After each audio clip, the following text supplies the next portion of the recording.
दीपक अपने पूरे परिवार के साथ कुछ गन्ने लेकर खेत के रास्ते घर जा रहा होता है। वहीं अमीर सीमा अपने बेटे और पति के साथ गांव आ रही होती है, जहां रास्ते में उनकी गाड़ी खराब हो जाती है और वो सब गाड़ी के बाहर खड़े होते हैं और राजी और उसका परिवार गाड़ी के पास से गुजरता है और अमीर परिवार नोटिस करते हुए जाते हैं। माँ, आज तो हमारे पास बहुत सारा गन्ना है। आज तो मुझे घर जाकर गन्ने का जूस ही पीना है। माँ, हमारी गाड़ी कब तक ठीक होगी? मुझे बहुत प्यास लग रही है और गर्मी भी, और उनके हाथों में गन्ना देख मेरा भी अब गन्ने का जूस पीने का दिल कर रहा है। पता नहीं बेटा कब तक गाड़ी ठीक होगी। इस गाड़ी को भी इस गन्ने के खेत के पास खराब होना था। सारी गलती तुम्हारे पापा की है, जो माँ बाप के एक बार कहने पर हमें शहर से गांव लेकर आ गए। अब 2 महीने यहीं रहना होगा। तुम्हें बहुत प्यास लग रही है ना? रुको, मैं अपने साथ एक कार्टन गन्ने का जूस लेकर आई हूँ। मैं तुम्हें पैकेट वाला गन्ने का जूस दे देती हूँ। इतना बोलकर सीमा अपने बेटे को गाड़ी से एक छोटे से पैकेट में गन्ने का जूस निकालकर पीने को देती है और गोलू उसे पीता है। तो वहीं घर जाकर राजू अपने परिवार से गन्ने का जूस की जिद करता है। माँ, पापा, आप लोगों ने कहा था कि घर आकर आप गन्ने का जूस दोगे। मुझे ये गन्ना खाना नहीं, गन्ने का जूस पीना है। दीपक जी, आप ही बताएं ना राजू को कि हमारे पास गन्ने का रस निकालने के लिए मशीन नहीं है। मैं जूस कैसे पिलाऊं इसे? बेटा, ऐसे परेशान नहीं करते। हमारे पास मशीन नहीं है जो हम गन्ने का जूस निकाल सके। कोई बात नहीं माँ, मेरा बेटा अगर गन्ने का जूस पीना चाहता है तो मैं उसके लिए गन्ने का जूस जरूर निकालूंगा। वैसे भी हमारी इस बार गन्ने की फसल बहुत अच्छी हुई है और गन्ने की जब कमी नहीं तो मैं अपने बेटे को जूस पिलाने से कैसे पीछे हट सकता हूँ। इतना बोलकर दीपक एक गन्ना लेता है और उसके छिलका निकालकर उसके छोटे छोटे टुकड़े करके इमाम दस्त में रखकर अच्छे से कूटता है और छलनी से छानकर उसका रस निकाल देता है। ये लो बेटा, आराम से पियो। ये जूस तो बहुत टेस्टी लग रहा है। मैं तो बाहर जा रहा हूँ। गन्ने का जूस पीकर राजू को बहुत अच्छा लगता है और वो बाहर खेलने के लिए चला जाता है। कुछ देर में सीमा भी अपने परिवार के साथ घर आती है, जहां घर के बाहर ही गोलू ढेर सारा गन्ना देखकर अपनी माँ से कहता है, माँ देखो यहाँ कितने सारे गन्ने हैं। दादी, क्या मैं एक गन्ना ले लूं? हाँ बेटा, एक क्यों, तुम 2 गन्ना ले लो। मैं अभी तुम्हारी बुआ से कहती हूँ, तुम्हारे लिए गन्ना छील देगी। अरे नहीं माँ जी, आप तो जानती हैं ये कितना अनहाइजीनिक है। शहर में ऐसे गन्ने तो हम लोग छूते भी नहीं है। अगर मेरा बेटा ऐसे गन्ने खाएगा तो बीमार पड़ जाएगा। राजू, मैं तुम्हारे लिए शहर से गन्ने का जूस लेकर आई हूँ ना, पैकेट वाला। तुम्हारा जब भी गन्ना खाने का या जूस पीने का दिल करे तुम वही जूस पीना। अरे अगर बहू बोल रही है तो वो सही कह रही होगी। अब घर में चलो, तुम लोग थक गए होगे। इस तरह सीमा ताजे गन्ने भी अपने बेटे को नहीं खाने देती और पूरा परिवार अंदर आराम करने जाता है। इसी तरह 2 दिन बीत जाते हैं और अगले दिन विनोद अपनी बेटी से कहता है, कविता, घर में बहुत सारा गन्ना रखा है। मेरे पोते को गन्ने का जूस पीना है। तुम दुकान से गन्ने का जूस निकलवा कर ले आओ। पापा जी, किसी को भी वो खराब गन्ने का जूस निकलवाने या पीने की जरूरत नहीं है। मैं शहर से बिल्कुल फ्रेश पैकेट वाला गन्ने का जूस लेकर आई हूँ। आप सब वही पी लीजिए। सीमा के कहने पर विनोद सारे गन्ने बाहर रखवा देता है और पूरा परिवार निशा का दिया हुआ पैकेट वाला गन्ने का जूस पीता है। हालांकि उन लोगों को पैकेट वाला गन्ने का जूस पसंद नहीं आता, पर क्योंकि निशा उस गन्ने के जूस की काफी तारीफ कर रही होती है, इसलिए वे लोग भी कुछ नहीं बोलते।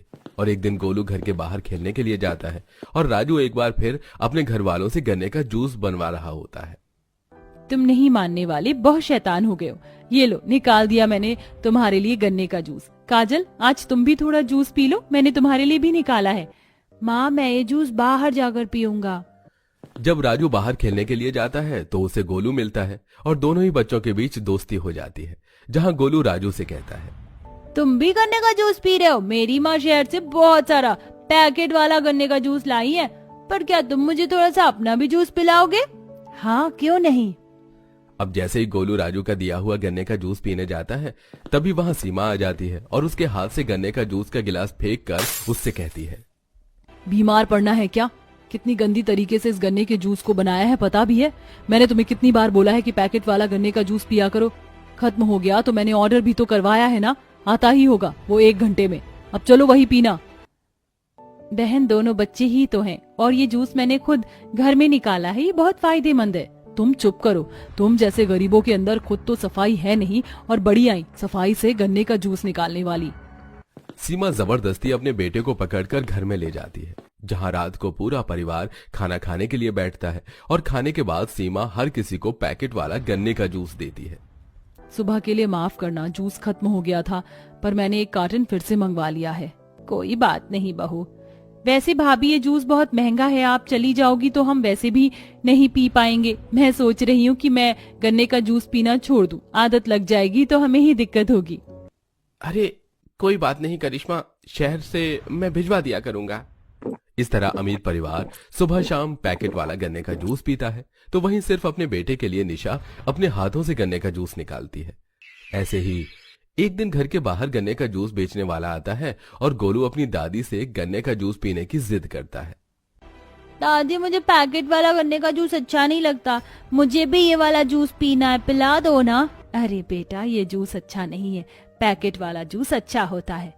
माँ बेचारा जिद कर रहा है, 10 रुपए का ही पिला देते हैं ना।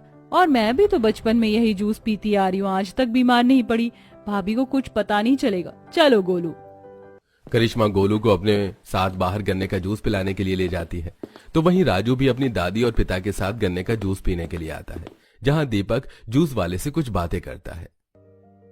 भैया पूरे दिन में आपकी कितनी कमाई हो जाती होगी?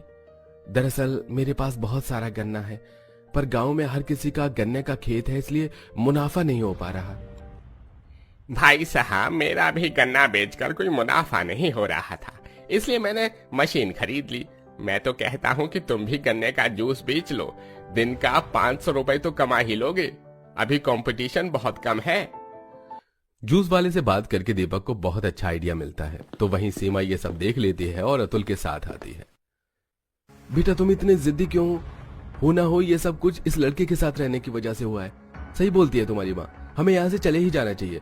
बेकार हम तुम्हारे लिए यहाँ पर शहर से गन्ने का जूस कार्टन मंगवा रहे हैं। अब भी मैं शहर से 3 पेटी गन्ने का जूस का पैकेट लेकर आया हूँ, देखो घर के बाहर रखे हुए हैं। खबरदार गरीब के लड़के, मेरे बेटे के साथ नजर भी आए। और करिश्मा तुम्हें तो समझाना चाहिए था गोलू को। माफ करना बेटा, पर तुम्हारी हिम्मत कैसे हुई मेरे पोते को डांटने की? मेरे पोते ने कुछ नहीं किया, अपने घर वालों से बात करो। इतना बोलकर शांति अपने पोते और बेटे के साथ घर चली जाती है, तो वहीं सीमा भी अपनी नंद और बेटे को घर लेकर जाती है, जहां वो नया कार्टन खोलकर उसमें से अपने बेटे को 3 पैकेट गन्ने का जूस पिलाती है। तो वहीं दूसरी ओर दीपक कुछ पैसे जोड़कर किश्तों पर गन्ने का रस निकालने के लिए मशीन लेकर आता है और घर के बाहर गन्ने का जूस बेचने लगता है। और अगली सुबह होते ही गोलू की तबीयत खराब हो जाती है। ये मेरे बेटे को क्या हो गया?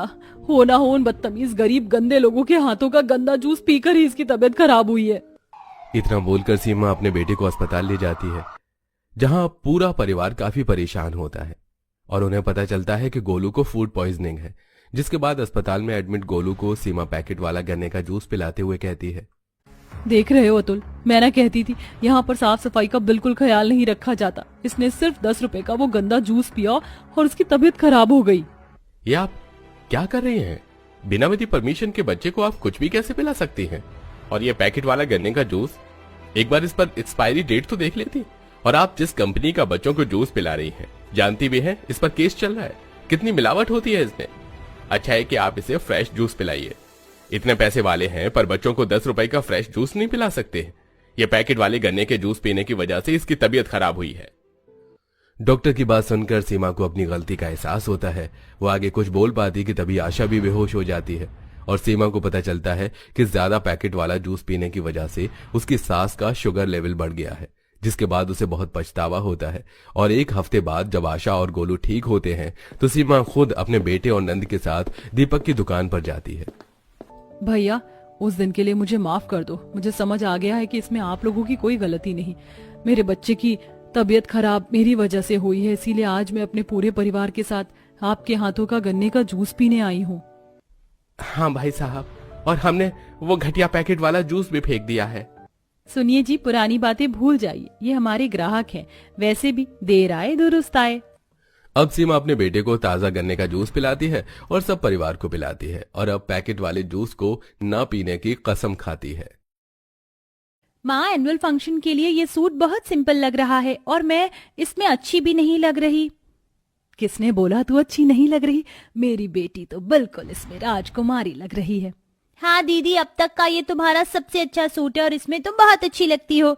वो सब तो ठीक है, पर मेरी सहेलियां बोल रही थी कि आज वो बहुत अच्छी बनकर आएंगी, और मैंने तो मेकअप भी नहीं किया। ये मेरा 10th क्लास का एनुअल फंक्शन है, कहीं ऐसा ना हो कि मैं सबसे खराब बनकर जाऊं। क्योंकि सिमरन काफी गरीब थी, इसलिए उसके पास ज्यादा कुछ नहीं था और अपनी माँ और बहन के समझाने पर वो सिंपल तैयार होकर स्कूल जाती है, जहाँ वो देखती है कि ग्राउंड में स्टेज लगा है और पूरा स्कूल सजा हुआ है। यहाँ तक कि सभी स्कूल की लड़कियां और टीचर काफी अच्छे से तैयार होकर आई हैं। और तभी सिमरन की एक दोस्त सपना उससे कहती है, क्या सिमरन, तू आज भी ऐसे ही बनकर आ गई यार? आज एनुअल फंक्शन था, आज तो अच्छी बन जाती, तुझे हमने पहले ही समझाया था।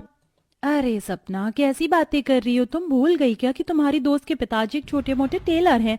भला एक टेलर की बेटी हमारी बराबरी कैसे कर सकती है? तुम सारी लड़कियां यहाँ पर ग्रुप मीटिंग ही करती रहोगी या फंक्शन के लिए भी जाओगे? और सिमरन मैंने कहा था ना आज के दिन अच्छा बनकर आना, अपनी दोस्तों से कुछ सीखो। इस पूरे फंक्शन में तुम ही सबसे बुरी लग रही हो, जबकि फर्स्ट अवार्ड का इनाम भी तुम्हें ही मिलना है। आज के दिन तो अच्छी बनकर आती, स्टेज पर क्या ऐसे जाओगी? टीचर की यह बात सुनकर वहां खड़ी सारी लड़कियां सिमरन के ऊपर हंसने लगती हैं और सिमरन की आंखों में आंसू आ जाते हैं। कुछ देर में एनुअल फंक्शन शुरू होता है, जहां कुछ लड़कियां स्टेज पर डांस करती हैं तो कुछ नाटक प्रस्तुत करती हैं, और कुछ देर बाद फर्स्ट डिवीजन में पास हुई सभी लड़कियों को ट्रॉफी मिलती है, और इसमें से एक सिमरन भी होती है। पर स्टेज पर खड़ी सिमरन ट्रॉफी लेने के बाद भी खुश नहीं होती और रोते हुए घर आती है। क्या हुआ दीदी, तुम रो क्यों रही हो? तुम्हें तो इनाम मिला है। क्या हुआ सिमरन बेटा, अपने पिता को भी नहीं बताओगी? क्या बताऊँ आपको? आपके पास मेरे लिए टाइम है क्या? मैंने आपसे कहा था कि मेरा एनुअल फंक्शन आ रहा है, मुझे अवार्ड मिलेगा, मेरे लिए एक अच्छी सी ड्रेस बना दो, पर आपके पास तो मेरे लिए समय ही नहीं है। आप लोगों की वजह से आज स्कूल में न सिर्फ मुझे तृप्ति ने बल्कि मेरी दोस्त और टीचर ने भी मेरा मजाक बनाया है। ऐसा नहीं बोलते बेटा, पापा तुम्हारे सच में बिजी थे, इसीलिए तुम्हारे लिए ड्रेस नहीं बना पाए। सिमरन बेटा तू रो मत, मैं तुझसे वादा करता हूँ 11वीं क्लास को छोड़कर 12वीं क्लास में जब तुम्हारा फिर से एनुअल फंक्शन होगा तो मैं तुम्हारे लिए बहुत ही प्यारी ड्रेस बनवाऊंगा, और इस बार कोई तुम्हारा मजाक नहीं बना पाएगा। आप झूठे वादे मुझसे करना बंद करो, क्योंकि मुझे समझ आ गया एक गरीब दर्जी की बेटी कभी अच्छी ड्रेस नहीं पहन सकती। अब मैं अपने लिए खुद पैसे जोड़कर ड्रेस लूंगी, मुझे आप लोगों की जरूरत नहीं है। उस दिन सिमरन कुछ ज्यादा ही बोल जाती है, जो विनोद और आशा के दिल पर लगता है। इसी तरह समय गुजरता है। 11वीं क्लास की पढ़ाई शुरू हो जाती है और गुजरते समय के साथ सिमरन पढ़ाई करते हुए पैसे जोड़ना शुरू कर देती है, पर एक अच्छी ड्रेस के लिए और बहुत से पैसे चाहिए थे, इसलिए वो 11th क्लास का भी एनुअल फंक्शन ऐसे ही निकाल देती है। और जब 12वीं की पढ़ाई शुरू हो जाती है और कुछ महीने बीत जाते हैं। क्लास, स्कूल का एनुअल फंक्शन होगा 2 महीने बाद, तो इस बार स्कूल उस दिन एक ड्रेस कंपटीशन रखने वाला है ओनली फॉर 12th क्लास, और जिसकी भी ड्रेस सबसे अच्छी होगी उसे फर्स्ट प्राइज मिलेगा और आगे कॉलेज में पढ़ाई के लिए स्कूल की तरफ से स्कॉलरशिप मिलेगी। ये स्कॉलरशिप मैं ही जीतूंगी और मेहनत करूंगी। अब सपना स्कूल के बाद जाकर घर पर ट्यूशन पढ़ाती है, और ऐसे ही वो शाम को घर आती है तो बाहर खड़ी तृप्ति हंसते हुए कहती है, वो देखो माँ, बेचारी गरीब के माता पिता उसे अच्छे कपड़े तो दे नहीं सके, इसलिए 12th क्लास के एनुअल फंक्शन में सुंदर दिखने के लिए बेचारी खुद मेहनत कर रही है। अरे बेटा, जिनके माँ बाप गरीब होते हैं उनके बच्चे ऐसे ही एक एक पैसे जोड़कर अपने सपने पूरे करते हैं। पर तू फिक्र मत कर, हम बहुत अमीर हैं, ये कितनी ही मेहनत क्यों ना कर ले पर हमारी बराबरी कभी नहीं कर पाएगी। आंटी जी, मुझे किसी की बराबरी करनी भी नहीं है, मुझे बस अपने सपने पूरे करने हैं ताकि आप जैसे अमीर लोग हम गरीबों का मजाक ना बना सके। सिमरन तृप्ति और उसकी माँ को जवाब देकर वहां से चली जाती है। इसी तरह और कुछ दिन बीत जाते हैं और सिमरन को स्कूल से पैसे मिलते हैं। माँ, मुझे जो स्कूल से पैसे मिले हैं वो आप मुझे दे दो, मैं उन पैसों को जोड़कर अपने लिए एक अच्छी ड्रेस लूंगी। बेटा, तू ड्रेस की चिंता क्यों करती है? तेरे पापा ने बोला है ना कि वो तेरे लिए इस बार अच्छी ड्रेस बनाएंगे। मुझे आप लोगों की बातों पर विश्वास नहीं। नाराज सिमरन की बातें सुनकर आशा उसको उसके पैसे दे देती है, और कुछ दिनों बाद सिमरन उन पैसों से अपने लिए एक सैंडल और कुछ मेकअप का सामान लेकर आती है। अरे वाह, मेरी बेटी कितनी समझदार हो गई है, उसने अपने दम पर अपने लिए सारा सामान खरीद लिया, पर ड्रेस तो मैं ही तुझे बनवा कर दूंगा। रहने दीजिए पापा, जैसे मैंने इन सब का इंतजाम कर लिया है मैं ड्रेस का भी इंतजाम कर लूंगी। मेरी बेटी अभी अपने पिता से नाराज है। नहीं पापा, पर मैं नहीं चाहती कि हमेशा मैं आप लोगों के भरोसे रहूं। अब मैं बड़ी हो रही हूं, अब मुझे खुद चीज करनी आनी चाहिए। सिमरन की बातें सुन आशा और विनोद को काफी अच्छा लगता है, क्योंकि अब सिमरन की नाराजगी खत्म हो चुकी थी और वो समय के साथ समझदार हो रही थी। समय यूं ही गुजरता है और देखते ही देखते सिमरन के 12th क्लास के एनुअल फंक्शन के दिन पास आ जाते हैं, जिस वजह से अब विनोद रात भर घर नहीं आता और दुकान पर ही बैठकर अपनी बेटी के लिए गाउन बनाने लगता है और वो दुकान विपिन की होती है। अरे विनोद भाई, क्यों इतनी मेहनत कर रहे हो? रात भर इस दुकान पर बैठकर तुम अपनी बेटी को एक अच्छी ड्रेस नहीं दे पाओगे। देखना, इस बार भी स्कूल फंक्शन में मेरी बेटी सबसे अच्छी लगेगी। भैया ये तो बहुत अच्छी बात है, पर मैं तो अपनी बेटी का सपना पूरा कर रहा हूँ ताकि इस बार कोई उसका मजाक ना बना सके। इतना बोलकर एक बार फिर विनोद सिलाई करने के लिए बैठ जाता है और विपिन मुंह बनाकर घर जाता है। अगले दिन विपिन अपनी बीवी और बेटी के साथ उसके एनुअल फंक्शन के लिए ड्रेस की शॉपिंग करने जाते हैं, तो वहीं सिमरन भी अपनी कजन के पास जाती है।